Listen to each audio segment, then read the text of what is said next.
Dialysis രോഗികൾക്ക് കൈത്താങ്ങായി ഹസ്തം പ്രതിമാസ ധനസഹായ പദ്ധതിക്ക് തുടക്കമായി. Idukki block panchayat division member Biju നിലയുടെ നേതൃത്വത്തിലാണ് പദ്ധതി നടപ്പിലാക്കുന്നത്. ഡയാലിസിസ് രോഗികൾക്ക് പ്രതിമാസം 1000 രൂപ വീതം നേരിട്ട ബാങ്ക് അക്കൗണ്ടിലെത്തിക്കുന്ന ഹസ്തം പദ്ധതിക്ക് തുടക്കമായി.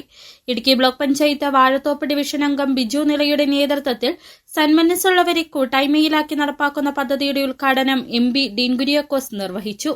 ഇടുക്കി ബ്ലോക്ക് പഞ്ചായത്ത് ഹാളിൽ നടന്ന ചടങ്ങിൽ ആദ്യഘട്ട ധനസഹായം രോഗികൾക്ക് വിതരണം ചെയ്താണ് പദ്ധതി ഉദ്ഘാടനം ചെയ്തത്.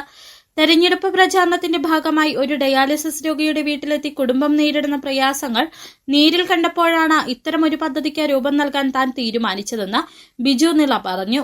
വിജയിച്ചാലും പരാജയപ്പെട്ടാലും ഡയാലിസിസ് രോഗികൾക്കായി സഹായ പദ്ധതി നടപ്പാക്കുമെന്ന അന്നത്തെ വാഗ്ദാനമാണ് ഇന്ന് യാഥാർത്ഥ്യമായത്. ഡയാലിസിസ് രോഗികൾക്ക് എല്ലാ മാസവും 1000 രൂപ അവരുടെ അക്കൗണ്ടുകളിലോട്ട് അല്ല അവരുടെ കൈകളിലോട്ട് എത്തത്തക്ക തരത്തിലുള്ള ഒരു പരിപാടിയാണ് പ്ലാൻ ചെയ്തിരിക്കുന്നത്. അവർക്കിത് ചെറിയൊരു തുകയാണെന്ന് നമുക്ക് കാരണം അവരെ സംബന്ധിച്ച് വലിയ സാമ്പത്തിക ബാധ്യതകൾ ഉള്ള ആളുകളാണ്. എത്ര പണമുള്ളവരായിക്കോട്ടെ എത്ര പണം ഇല്ലാത്തവരായിക്കോട്ടെ ഇവരെ സംബന്ധിച്ച് ഇതിനെ മുന്നോട്ട് കൊണ്ടുപോകാൻ വലിയ ബുദ്ധിമുട്ടായിരിക്കും അവർക്ക്. നിലവിൽ വാഴത്തോപ്പ് ഡിവിഷനിലെ 12ഓളം ഡയാലിസിസ് രോഗികൾക്കാണ് പദ്ധതിയുടെ പ്രയോജനം ലഭിക്കുന്നത്. ഇടുക്കി ബ്ലോക്ക് പഞ്ചായത്തിലെ മറ്റ് ഡിവിഷനുകളിലേക്കും പദ്ധതി വ്യാപിപ്പിക്കാൻ അതത് ജനപ്രതിനിധികൾ ശ്രമം ആരംഭിച്ചിട്ടുണ്ടെന്ന് സംഘാടകർ അറിയിച്ചു.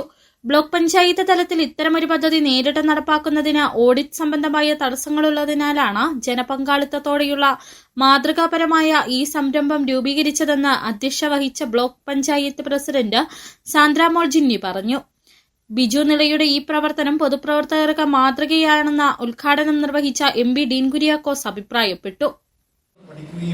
തന്റെ ബോധ്യത്തിന്റെ അടിസ്ഥാനത്തിൽ ശ്രദ്ധാപൂർവം കാര്യങ്ങളിൽ ഇടപെടുകയും ചെയ്ത ഒരു വിജയിച്ച ജനപ്രതിനിധിയായി പ്രിയങ്കരനായ ശ്രീ ബിജു നില മാറിയിരിക്കുന്നു എന്ന് പറയാൻ വേണ്ടിയിട്ടാണ് ഞാൻ ഈ കാര്യങ്ങളെല്ലാം ശ്രമിച്ചത്.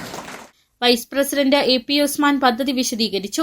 വാഴത്തോപ്പ് ഗ്രാമപഞ്ചായത്ത് പ്രസിഡന്റ് ആൻസി തോമസ്, ത്രിതല പഞ്ചായത്ത് ജനപ്രതിനിധികൾ, പൊതുപ്രവർത്തകരായ MD Arjun, PD Joseph, Anil Anikkad, PK Jayan, Satheesh Venugopal, AK John എന്നിവർ ആശംസകൾ നേർന്ന് സംസാരിച്ചു. സാമൂഹിക പ്രതിബദ്ധതയും ജനപങ്കാളിത്തവും ചേർന്ന ഈ മാതൃകാപരമായ സംരംഭം ഡയാലിസിസ് രോഗികൾക്ക് സാമ്പത്തിക ആശ്വാസം പകരുന്നതിനൊപ്പം മറ്റ് പ്രദേശങ്ങൾക്കും പ്രചോദനമാകുമെന്ന പ്രതീക്ഷയാണ് ഉയരുന്നത്. City vision, Idukki.